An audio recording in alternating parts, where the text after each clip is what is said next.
Yeah, no way, two ways about it. And LFC Man's put there, Slot gets a 10 rating. And how good was it having Chiesa playing his first full 90 and McConnell? And I mean, that is where we need to go for this realistically, because if you don't like James McConnell and you don't like Federico Chiesa, you're probably best just turning off for the next 5 minutes, because we say this unashamedly.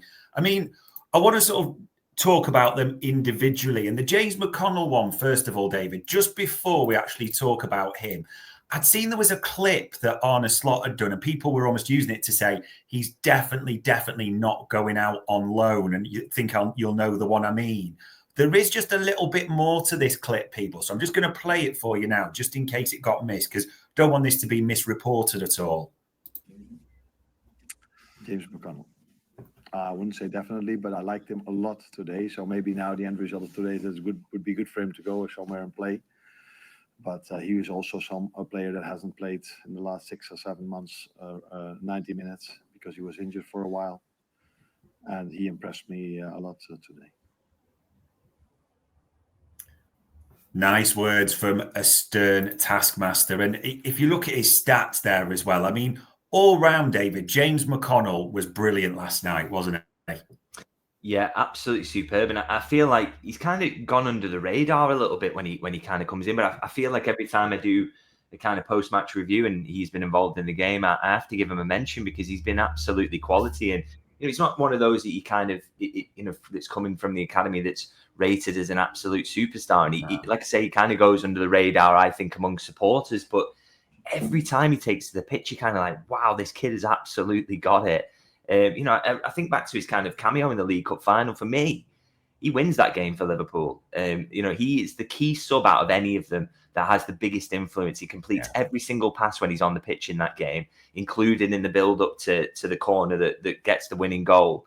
At a point in which Liverpool needed fresh legs. So from that moment onwards, I've kind of been like, right, well, let's keep an eye on this kid. And like I say, every time he comes in, he impresses me. I mean, physically, he's not right up there, is he? In terms of, you could do with filling out a little bit, but he's still very young, and all the other elements, that aspect will come, but all the other elements of his game are absolutely there. His brain, his football brain, is unbelievable. Speed of thought, and I'm talking about his physicality, but his ability to win duels and win tackles is unreal as well. So he's not kind of gets found lacking in that aspect. He wasn't dribbled past once yesterday, wins 4 out of 4 tackles, all that kind of thing. So his defensive aspect is very, very good for someone who's a little bit slight at the moment. And then, like I say, his use of the ball, some of the quick exchanges, he will take the ball absolutely anywhere. He wins fouls in good areas because he's using his body really well. I just really, really like this kid. And honestly, I think he's come onto the radar as someone who I really do think he might have a future. And I mean, you only have to see what Arne Slot has said about him there, is that, further to that, he kind of said, look, he stood out to me in training. Actually, he's looked really good there, but you never know what it's going to be like in an environment like this. And the fact he's kind of proved his point there, going in a Champions League away game and playing like that, as I say, in a really, really tough place to go and against a very physical PFCV side, that was something that stood out to me yesterday. I just think it just underlines how much, how big his potential is. So I'm all in on this kid now, and I think he's really, really got a chance of making it at Liverpool. I was going to ask you, because it's intriguing, because I know people have put up the first part of that Arne Slot quote, and he's definitely not leaving. But he did say there, going to have to speak to Richard Hughes. We'll have to have a think about this. Do you think, because of his slight frame, is it going to be a loan for him? Or do you think now we're going to want to keep this kid around and maybe give him minutes in the cups and games like that?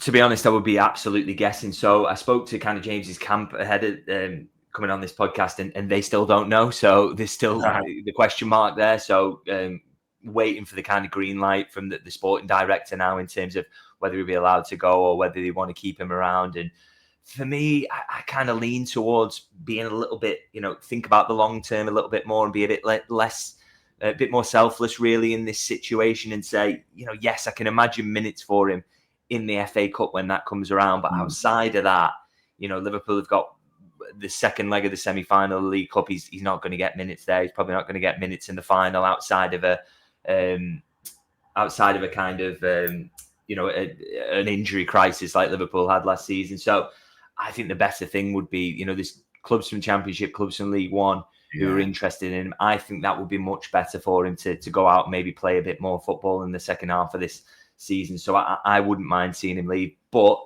there's not kind of a definitive answer on that. And if that does happen, it's going to be on the last day of the window. So we just kind of keep our ears to the ground now and find out. But I noticed what, Slot's quote, he was very much kind of joking there. He's not giving a kind of concrete answer on that. So, let's see what happens. And James and his camp are kind of waiting for the green light and information on which way that's going to go. Yeah. Well, whatever happens, this kid looks like he's got an exciting future. He does just keep impressing under the radar. So fingers crossed it continues. And one player who didn't go under the radar, Italian international, showing his class. I mean, every time we see Federico Chiesa, the boy just lives to get a shot off, doesn't he, basically? Yeah, loved his performance yesterday. I mean, the phrase I used was he's kind of like a dog who'd been let off the leash, particularly in that first 20 minutes or so. He's running around like an absolute madman. And he looked like a player who's been starved of football, who really just wants to get out there and show what he's about and really wants to play for Liverpool and be a Liverpool player. So phenomenal attitude from him, really enjoyed it. And, it's not just that as well. It's not just great attitude and the fact he gets 90 minutes. They are both really big positives considering the start he's had to his Liverpool career. But he's involved in the 2 goals massively, isn't he? I mean, wins the penalty with his tenacity and his pace there, which, his pace really stood out to me because you haven't seen an awful lot of him, but he is so quick and, quick in mind as well. So does well to win the penalty. And as you say, really good at getting shots off and working the keeper. And then he does that. And of course, that gets tipped out to Harvey Elliott to score the second. So really, really enjoyed his performance. And I loved his post-match interviews as well. He seemed, seemed really pleased, didn't he, to be able to get on the pitch now. And I think he's put himself in the frame to play more minutes between now and the end of the season, particularly in the Premier League and in the Champions League going forward. He looks a real option. I was going to ask you, out of everything we've seen last night and everything we've heard, like you say, his after-match interview was brilliant. Is the biggest thing for you ultimately that Chiesa now looks like a real option? As in, it wouldn't surprise you if one game he was even on the left and Diaz or Gakpo were on the bench or false, whatever it may be. I wonder whether there's a run for him in that central role, with Jota being injured as he is, and that's a frustration. Maybe there are minutes for him there. I don't think Núñez or Jota have absolutely nailed down that central role, and Chiesa is capable of playing it, and he looks like he could, do a decent job there in terms of linking play. He looks strong enough, he's quick enough. Maybe he could be a really good option there. We'll see, but certainly, before we get to the point of him starting, which I really do hope is coming at some point. But before we get to that, there's definitely got to be minutes for him off the bench. He was influential against Brentford. I think he's shown now with getting 90 minutes under his belt that he can come into these games of high intensity. So I'm really, really hopeful. I'm so loath to use this phrase because I know I'll get hammered for it, but you know what I'm going to say? He is like a new signing because we haven't seen him at all up to this point. And now he's fit and now he's ready. And it can be like, if Liverpool had signed Chiesa in the January window and we touch wood that he stays fit, that would be considered a huge boost. So to have him in, and if he can stay fit between now and the end of the season, he looks a real option to me. So really excited to see what he can do. And I really enjoyed his performance.